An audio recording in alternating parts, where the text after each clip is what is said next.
Hi everybody, it's Az here from HeelvsBabyface with most likely a long-awaited AzChats. Yeah, AzChats are more podcasty type of videos as opposed to visual videos, although there will be some eye candy for you to look at if you want to root yourself to the PC. But if you want to get up and about and do something around the house, there's absolutely nothing to stop you from doing so, and you won't lose any of the context of the video whatsoever. And because it is an AzChats video, as always, sometimes there can be some rather fruity language, i.e. language of an adult nature. So if you are under the age of 18, I would seriously advise you before listening to this piece. So, the topic of conversation that we're going to have about the World of Warcraft today is about sub numbers.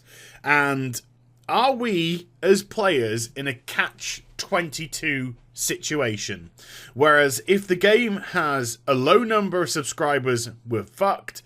And if they have a high number of subscribers, we are also fucked. And I'll explain what I mean by that. So, let's do a quick little recap and a little bit of background. Blizzard have just announced their Q4 figures for 2014. So what the subscription numbers were when we got to the end of last year, end of December 2014. And they said that the World of Warcraft had maintained its 10 million subscriber base. Now, of course, the World of Warcraft had a huge leap up from about 7.3 million to 10 million when Warlords of Draenor was released in November. And they reckon in those 6 weeks from November to the end of December, it has maintained its 10 million subscription. Do I feel that is actually correct? Well, do you know something? Yes. Yes, I do. I don't think they're bullshitting us there. I mean, we all know that there's obviously some jiggery-pokery when it comes to subscription numbers due to the way that the Far East do their subscriptions. I don't want to go back into that. I've addressed it on plenty of occasions. If you don't know what I mean, go back to some of my AzChats videos about that. But although the World of Warcraft Warlords of Draenor had an abysmal launch, and it did, let's face it had a horrifically bad launch, that a lot of people would probably suggest there would be a drop-off because of that. I don't think so. And the reason why I don't think so is when Final Fantasy XIV A Realm Reborn came out, there was an issue there as well. And the issue was they did not, in any capacity, think the amount of people would return to the game that did. They had kind of put aside that there'd be roughly around 500,000 people going to play Final Fantasy XIV A Realm Reborn. And then when it was released, I think it was like 1.5 million to 2 million people returned. So they were completely off. 4 times the amount of people who they thought were going to return to the game actually returned to the game. So they had massive server issues because they simply could not cope with the demand of the people. So they had to try and get servers out as quickly as possible. I was one of those people that returned to Final Fantasy XIV, Realm Reborn, I should say, when it relaunched, because the first one was just abysmal. Absolutely appalling, possibly the worst MMORPG I'd ever had the misfortune to play. And thankfully, it was addressed by Square Enix, and they made some unbelievable decisions, brave decisions, and they decided to pretty much just pull the game. To pull the game, rebuild it, and then we have the fantastic game which we have now, Final Fantasy XIV A Realm Reborn. But when the servers were overpopulated, I decided to unsub. And the only reason why I unsubbed was not because of the game content, was because I couldn't get on. But I said to myself, I'm just going to unsub now, and I'm going to go back in about a month's time when things should have calmed down. And that's exactly what I did. I unsubbed, I returned a few weeks later. The problems which they had been sorted out, and I managed to get a good, substantial amount of play going. It's the same with the World of Warcraft. Although the launch was absolutely abysmal for WoD, I can see a lot of people having the same idea, the same ethos, saying, right, I'm returning to WoW, I've paid my subscription, I've paid for the game, maybe I haven't used my level 90 boost yet, whatever. I'm going to give it a couple of weeks. And in all fairness to Blizzard, they sorted out the vast majority of the problems. The vast majority. Yes, there were still some. But they sorted out the vast majority of the problems in approximately 5-6 days, let's say. So if you as a player had been solely disappointed by the launch of WoD, then if you'd returned a week or so later, you probably would have found your experience miles better. Miles better. And of course, remember, Blizzard tagged on 5 extra days. So if anyone had subscribed, they gave them 5 days playtime. So that was fair enough in my opinion. So people that had a poor experience, and let's face it, virtually every MMORPG has a poor launch. I'm looking at Elder Scrolls Online as well. Sadly, that's got to poor everything. But you know, you go back a week later and you can start playing the game. There is enough content as well.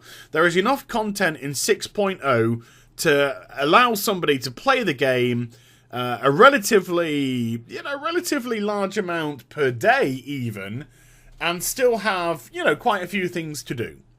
The leveling up is, it's not as quick as it's not like boosh, you level 100, but you can level up to level 100 relatively quickly, or you can take your time. I decided to try and take my time a wee bit, and I think all in all it took me approximately 4 days in total, but that's with some heavy play. That is with some seriously heavy play in between. And since then I've also got another couple of characters to level 100 as well. So you got the leveling experience. Once you've got past the leveling experience, you've got your dungeons, you're gearing up through your dungeons, and you've got your garrison to look after as well. And then, of course, Heimel Raid opened up. So if you were a raider, you had that option. And if you are a PvPer, you only had one option, which was Ashran. And that was pretty much your only option. But you did have pockets of content to keep you occupied for a specific amount of time. So I totally buy the fact that when World of Warcraft ended its Q4, it was on pretty much the same as 10 million. I'm sure they're rounding it up. It could be 9.93, whatever. But I'm sure they just round it up a wee bit. They're not going to give us the exact number. So what is the title all about then? Saying, well, if we've got high numbers of subscribers, we're fucked. If we've got low numbers of subscribers, we're fucked. Well, let me just take you back to Mist of Pandaria and rather a mirror image, a reverse mirror image, I should say, of what we have with Warlords of Draenor. When Mist of Pandaria came out, World of Warcraft went from 9 million up to 10 million in anticipation. So it started off exactly the same point. Started off 10 million subscribers. Warlords of Draenor, 10 million subscribers. The problem with Mist was it plummeted. Absolutely plummeted. And the reason why was the endgame content for Mist of Pandaria in patch 5.0 was nothing short of abysmal. PvP was all over the place. Wait a minute, that sounds familiar. Dungeons were completely irrelevant. Ooh, sort of sound familiar as well. And the questing, the endgame content was just appalling with the grindy, horrible nature. Oh god, it's all sounding very, very similar. With the grindy, horrible nature of all the faction dailies, giving terrible rewards, giving terrible rep. And it was an awful experience. And Blizzard found their subscription numbers plummeted in ridiculously quick time. In actual fact, after 6 months of Mist of Pandaria, they lost millions. I think they lost around about 2 million subscribers within that first 6 months, maybe a wee bit more. It was absolutely in free fall. It was crazy. How they managed to plug the leak, I'm not too sure. I think a contributing factor was 5.2, not 5.1, but 5.2 was actually a very good patch. I think the Isle of Thunder patch was very good. I think the Isle itself, I definitely think it was the best patch of the expansion by far. I think the Isle of Thunder itself was well paced. It wasn't too saturated with dailies. There was some fun things to do with the rare elites. A couple of little little quests scattered around the place as well. You had your reputation grind, and then of course you had the Throne of Thunder raid to boot. So there was quite a few things to get you excited about 5.2. But numbers and content didn't get any better. 5.3 was just a dreary, pathetic attempt at a patch. And let's face it, 5.4, maybe the heart was in the right place. I'm not totally convinced. But Timeless Isle, I think, had some good ideas, but was so badly paced that you could pretty much do everything within the first week, and that ruined it for so many other people. And Siege of Orgrimmar, although the boss fights were definitely good, and I'm absolutely not knocking the boss fights, the mechanics were good, the raid itself was a bit dreary. I mean, it's called Siege of Orgrimmar, and the only bosses that we actually fought in Orgrimmar, of all 14 of them, were the shamans. And that was it. We had the first 4 in Pandaria, and then we had the next 2 outside of Orgrimmar. Then we had the Chamois. Then we had Nazgrim underneath Orgrimmar in Ragefire Chasm. And then all the others were right down underneath Orgrimmar. So there was no real Siege of Orgrimmar. This really exciting concept and idea of laying siege to a faction's capital city. It doesn't matter if you're a Horde member or the Alliance, because you can both get psyched up enough for it. If you're a Horde member, you want to take back your city. It's as simple as that. You've got that motivation behind you. If you're an Alliance player, you're going into the enemy's stronghold, you're going into the heart of the Horde, and you're looking to usurp Garrosh Hellscream, the War Chief. So there's plenty for you to get hyped up about. There was no siege. I mean, you got to the gates, there was no real fighting, there was just a few NPCs having a skirmish. You got inside, there was nothing going on inside whatsoever. It's like a Sunday evening. There was just everyone that seemed to have packed up their shops and gone to sleep. Nothing that we really wanted to see was there. We wanted to see airships bombarding Orgrimmar. We wanted to see buildings on fire. We wanted to see fighting in the streets, not just Korkron versus Orgrimmar grunts that were loyal to Vol'jin. We wanted to see Alliance troops in there as well. We wanted to see Stormwind armoured guards fighting against the Korkron side by side with the Horde, as we'd had this tepid agreement between the two factions. You know, it was all set up for that, and we didn't get anything of it. So the hype sadly diminished. And with the patch being with us for nigh on 14 months, which is just unbelievable, it got boring very quickly and there was nothing to do. So what was the big thing here? Well, the World of Warcraft subscription numbers were plummeting and plummeting and plummeting. And at one point in 6.5.4, not 6.4, in 5.4, they were down to 6.7 million, around about there, which is just a colossal drop-off. When you've got 10 million subscribers, you have not experienced really big drop-off rates at all. Cataclysm was the biggest drop-off rate that you've had, which took the game from around about 12 million down to about 9.1, but that raised back up to 10 million. So suddenly to see that 10 million, instead of growing on it or maintaining it, plummet down to 6.7, oi, oi, oi. Blizzard were all too keen to suddenly throw up all the new excuses. I've got to say, it's my new favourite face, thanks to Liz. The Deus Ex Machina excuses. They're their go-to excuses. They're excuses which are going to solve all, that are going to answer every question. And those excuses are, well, we do expect a drop-off. Which is bizarre, considering only one expansion prior to Mist of Pandaria had ever seen a drop-off in numbers, and that was Cataclysm. And why had Cataclysm seen a drop-off in numbers? Because the content was poor. Not because the game was particularly aging. Not because the game was out of touch. Well, I say out of touch. Definitely out of touch with its player base. But I'm saying out of touch with the gaming industry. No, it was just poor content. It was just poor content. There was nothing to do in Cataclysm. Blizzard had a massive fuck up. They completely forgot that when people got to maximum level, they actually wanted to do stuff.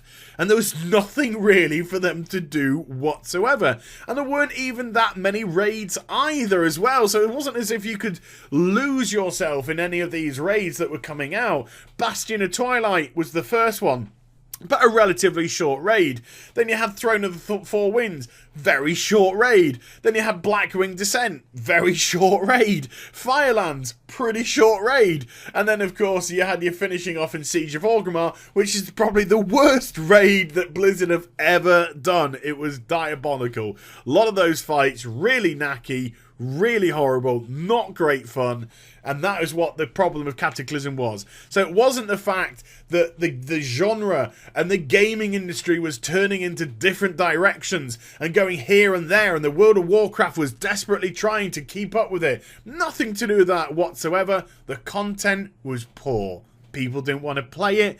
People were more savvy now because the one thing that they did have was more options. More options about where to go, what to play. And that's what takes people away from the World of Warcraft. But not because they're anyway out of touch with the gaming world, or MMORPGs are out of touch now with the gaming industry and the way the gaming industry is wanting to develop. Unless, of course, you work for that shithole of a company called EA, in which case you're trying desperately hard to fuck up the gaming industry from the inside, and the sooner EA go out of business, the better.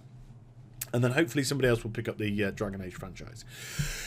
So that was the problem with Cataclysm. The only expansion to ever have a drop-off in subs. WoW didn't, Vanilla didn't, Burning Crusade didn't, it was always rising, and Wrath of the Lich King didn't, it was always on the rise. And let's face it, you compare Wrath of the Lich King's content to Cataclysm's content, and there's absolutely no comparison whatsoever. Wrath was distinctly better, far more options, far bigger world to play in with Northrend, large and lots of raids, plenty and plenty of stuff to do. So, we've had a look at the pit of subscription numbers.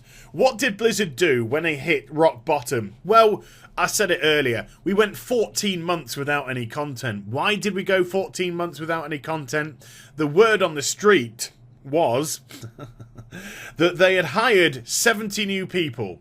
That Project Titan had been cancelled and they brought in 70 new people. So the team, which was already 150 people, the largest that it had ever been at that time.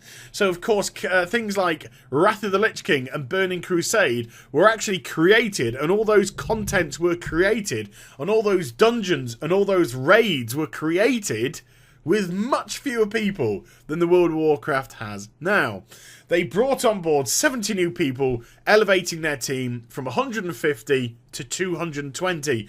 And the process of training these people up was pretty much putting content on hold because they needed to get up to speed. They needed to be at the point where other Blizzard developers and programmers were before they could start producing the content. Now, believe that, disbelieve that. There is some truth behind that, in as much as if you throw developers into a new company, they do have to get up to speed with where the current developers are, otherwise you just get broken content. So there is that sort of element, but at the same time, if they've already got 150 people and have already got the largest number of people that they've ever had in World of Warcraft at the time being the 150 people, what were people doing? What were people doing? Were they all working on Warlords of Draenor? I don't think so. There were other pieces of content being created. There were little short videos. There was programs about bikes. There was other stuff which was being created which could have not been created, and instead content could have been created. So what was the real reason for no content between those 14 months of 5.4 coming out and then 6.0? Well, there is a simple answer. There is a simple, non-bullshit answer, and it was Blizzard cut their losses. They said, look, it doesn't matter what we do now with Mist of Pandaria. We're not going to turn this fuck over. We're not going to turn this complete clusterfuck of a mess around. We're not going to bring enough people back in 5.5 if we created a 5.5 to do so. And this was expedited by the fact that when Warlords of Draenor was announced at BlizzCon 2013, excitement levels went back up. People were excited. They got very excited. Blizzard said it's coming really soon. And it was all bullshit. It was all complete and utter bullshit. We had a carrot dangled in front of us. Unfortunately, we were on foot and they were in a car, and they just drove the carrot so far away we couldn't even get to it, and by then it was way too late. So they'd seen that the interest in Warlords of Draenor was pretty high. They'd seen that people actually wanted to get more back to roots with the World of Warcraft. A lot of people were just not getting this whole panda stuff. Whether or not people can argue that they fit into the lore or not, it didn't feel right. The storyline didn't feel particularly right. Some people laud it as the best lore ever. I think it was abysmal lore. It was absolutely pathetic. I had no feelings or thoughts or desires to help the Pandarians whatsoever. There was nothing there which attached me. The whole Shah bit was okay, but the Garrosh storyline seemed really far-fetched, especially when you saw how he was attempting to change his ways in Cataclysm as well, to try and be a war chief. Suddenly that was just like, fuck it, let's just be an evil twat. It really didn't fit whatsoever. Somebody who was almost disgusted with Sylvanas in Cataclysm by the fact that she was using the Valkyrie to raise up dead to start to fortify the Forsaken forces, because of course they can't procreate, was suddenly totally okay with creating biological weapons of mass destruction by converting people into monstrosities and all that kind of stuff. Didn't fit. It didn't make any sense whatsoever. There was no real dissent, and I didn't buy the fact, or didn't believe the fact, that when Garrosh was on the shores of Pandaria, that he in any shape, way or form was corrupted by any Shah menace. Or if that was to be the case, it was absolutely never intimated at, and it was never brought out properly in the storyline. It was pretty poor stuff. So that's what we get. You get no content, and you get no subscription. So you got no subscription numbers, you ain't getting any content. Simple as that. Why spend money making content when we ain't got the subscription numbers? Let's work on expansions, because expansions are what bring people back to the World of Warcraft. That's what Blizzard said. Patches don't bring people back, expansions bring people back. So they want to close the gap of expansions, and ironically, Mist of Pandaria was the longest expansion of any to date. Just a cataclysm. Oh, you see what I did there? Just a cataclysm of hypocrisy. A cataclysm of one thing coming out of the mouth and then something else complete and utterly happening on the page. So if we're not getting any content when we've got no subscribers, surely we're going to get content when we have lots of subscribers, because Blizzard want to maintain that. Well, not so much. You see, they did put their eggs in a basket, and the basket was Warlords of Draenor.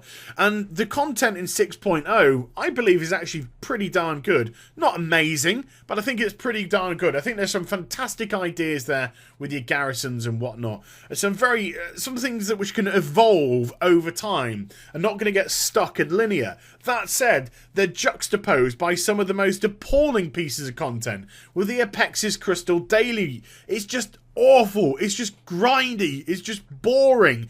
And if you expect people to do that day in, day out and think it's fun, then you're living in an utter dream world. And I'll bring us onto patch 6.1 very shortly indeed. You see, when Blizzard got those 10 million subscriptions back, when those numbers went up to the big 10 mil, suddenly there seemed to be a change of heart at Blizzard. Everybody wanted the World of Warcraft to succeed in Blizzard and their subscription base. Me absolutely included. And I was thrilled to see the sub numbers at the launch of Warlords of Draenor go back up to 10 million. But it's like a second chance to a junkie. And I'm talking about the Blizz developers here. And I'm talking about the people that make the decision when it comes to the money here. Because you could see with this team of 220 people, they were like, let's make Warlords as best we possibly can. Let's make it exciting enough that people are going to want to come back to the World of Warcraft. And they did that. They did a really good job of that.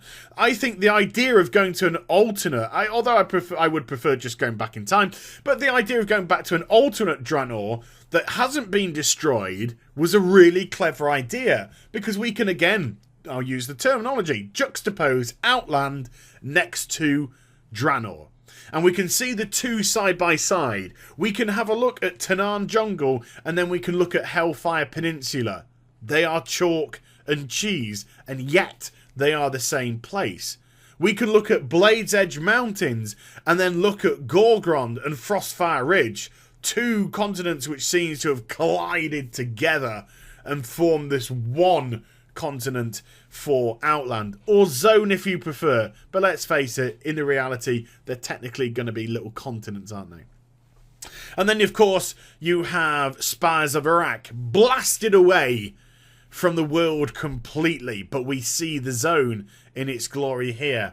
And then we see Nagrand, already a fan favourite zone for Outland. Suddenly we see what Nagrand would have been like if the planet was whole. And it's a marvellous, beautiful looking zone. In an actual fact, the whole of Draenor is possibly the most beautiful I have ever seen the World of Warcraft. Shadowmoon Valley, Tanaan Jungle at the opening section, Gorgrond, Frostfire Ridge, Talador, Spires of Iraq, and then of course Nagrand. Every single zone is so unique. Every single zone is so diverse within itself. They are an utter and mitigated joy to go through each time that you do. But this is where we have the problem. You see, we came back. We came back to the World of Warcraft in numbers. We went from 6.7 to 7.3 to 10 million. We absolutely stormed the front gates of the World of Warcraft Warlords of Draenor offices, and we played the game in the numbers which the World of Warcraft has always seen and always expected, and has been driven to be the market leader in MMORPGs. And it was at this point, you have to say, that Blizzard were just like, we got them back. We got them back. So now we can just ease off, because let's face it, if we lose the same number of subscribers in this expansion that we lost in the last expansion, we ended up with 6.7. Nah, we could handle that. Ergo, we don't really have to push content. And why do I say that? Well, patch 6.1 is shaping up to be nigh on devoid of any playable content whatsoever. And if I was a Blizzard, I can already hear, if anyone from Blizzard is watching this video, I can already hear go, no, but we've got, and I'll just jump in right there. Let me go through the external playable content for patch 6.1 at the minute. Do bear in mind, 6.1 has not finished yet. Not all the content is on the PTR yet, and there's no release date for it. So it might be out at the end of this month. It might be out in March. It might be out in April, for all we all know. But we have a small pocket in the minute in the Iron Docks of a Horde and Alliance base. This, to me, confuses me. We've already run the Iron Docks as a dungeon and cleared it out. And yet, suddenly, in 6.1, all the Iron Horde are back in the Iron Docks, and we've got to do it again in an open world environment. Not particularly enthralling, that, and also doesn't make that lot of sense. And also on top of that, it's just rehashing content which we've already played. Then we have other content. Blizzard saying, yes, but we've got plenty of content for you to do. There is a daily which takes you out into the world to kill one boss. You can do this daily in 5 minutes flat. In actual fact, the longest part of the daily will be the flight path you take from your garrison to where the boss that you need to kill is. The fights themselves are meant to be for 3 people. I can solo them in my current gear on the PTR, so it's not going to be that difficult for anyone whatsoever. that is content? A 5-minute mission every day? I don't really think that's content whatsoever. Then what do we have? We have a new vendor in your garrison. And this new vendor, if you pay garrison resources, will give you missions. What are these missions? What are these really cool, interesting missions to take you on? Oh, they're just the Apexis Crystal daily missions that you can do over and over and over again. You are no longer bound by doing one Apexis Crystal daily. No, you can buy a mission and do more. And nobody ever got excited about that because nobody gives a flying fuck about the Apexis Crystal daily anyway. On top of that, what else do we have? Well, I got a short video coming out soon about pets in old content. So we're talking about like Sunwell Plateau, Black Temple, places like that. They're now going to have some pets put into them, like some of the older old school raids that you can go and farm. That's not that's not Warlords of Draenor content. That's, you know, Burning Crusade content that people are running against. That's not going to get them out into Draenor. That's going to get them into existing old content which people have run time and time and time again over. And apart from that, there's nothing whatsoever to do in 6.1. It is going to be a dour experience if it comes out in this current format. The new elf models are not new content. An heirloom tab is not new content. Quality of life improvements are not new content. You can't play them. So what we got to play with 6.1? Not a lot. But Blizzard have already, and this makes me sick, they have already gone to their Deus Ex Machina, which I was mentioning earlier in the video. They have already said at this quarters call, we have still maintained 10 million subscribers by the end of December 2014. However, we are expecting a drop-off, particularly from the East, so they're already using the drop-off excuse before anything's even happened.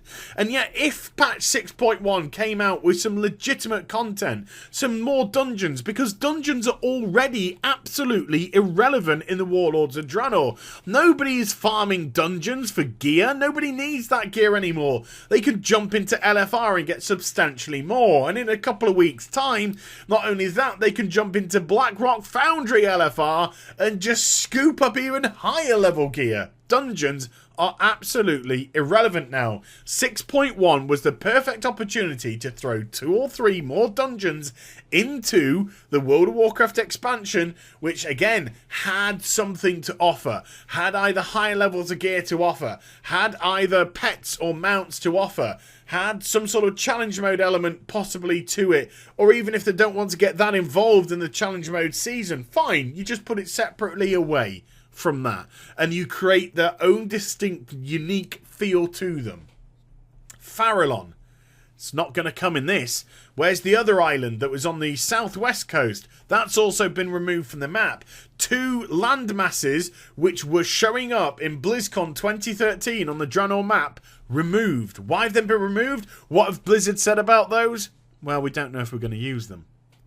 Now that they've got the subscription numbers back, now that 6.7 million has gone to 10 million, we're caught between a rock and a hard place, because now it's like, we've got the 10 million, maybe if we just ease off, we can rake in a bit more profit, because that's all they care about now. You as a player come second to shareholders. You as a player are shit on the shoe of Blizzard because the shareholder comes first. So when a games company that is creating a game that's meant to be tailored for you actually don't really care about you, they care about what's in your pocket and in your wallet. They don't care about producing a great experience for you. They just care about making sure you reopen that wallet. And if you can't open that wallet because of the content, then don't worry, we'll stick another beautiful looking mount on the Blizzard store, so instead of being able to go and find that in the game, you can just open up your wallets and your purses, get your monies out for us, and you can buy it. Because if we can't get your sub, we'll get your money elsewhere. And then the shareholders will be delighted because we have profited our eyeballs up.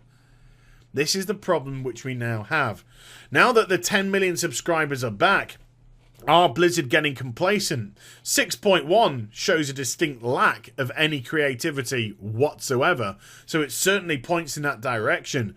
6.2 is going to be a huge test to see where the World of Warcraft Warlords of Draenor is going to be. Because if 6.2 isn't akin to something huge when it comes to content-wise, raids, extra dungeons, extra land masses, extra factions to get rep for, and hopefully in more interesting ways than just killing mobs and grinding out pathetic little bits of reputation, then it's going to be quite distinctly clear that it's now, let's just let the numbers drop off over the course of the next 18 months to 2 years, and we'll just take those numbers, we'll throw some stuff on the Blizz store to compensate for the lack of subscribers, and fuck you.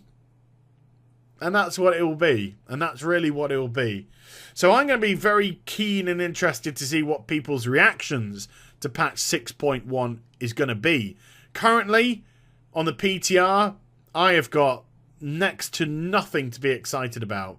I'm pretty sure that Blizzard are going to use the excuse of Blackrock Foundry progression to compensate for a distinct lack of content in patch 6.1. Because shareholders come first, folks. Not you. Shareholders. So there we go. So we are caught between a rock and a hard place. When there are no subscribers, Blizzard start concentrating on the next expansion. They start concentrating on how we can get people back into the game, and that's where it happens, in the relaunch of the expansion. So the current expansion gets neglected and falls to the wayside. Mist of Pandaria, a prime example of that. And when Blizzard now get the numbers back, yeah, then it's just a matter of, okay, we've got the money, let's just ease it back, let's skim as much profit as we can, instead of going forward and really pushing Warlords of Draenor to be potentially the best expansion out there. But I'd like to know what you think in the comments down below, as ever. And I hope you enjoyed the vid. If you did, do give a thumbs up and also subscribe to my channel. Follow me on social media as well as twitch.tv/HeelvsBabyface for live streaming. Those links are in the description down below. And I'll be back with some more stuff very soon. You take care, everybody. Bye-bye.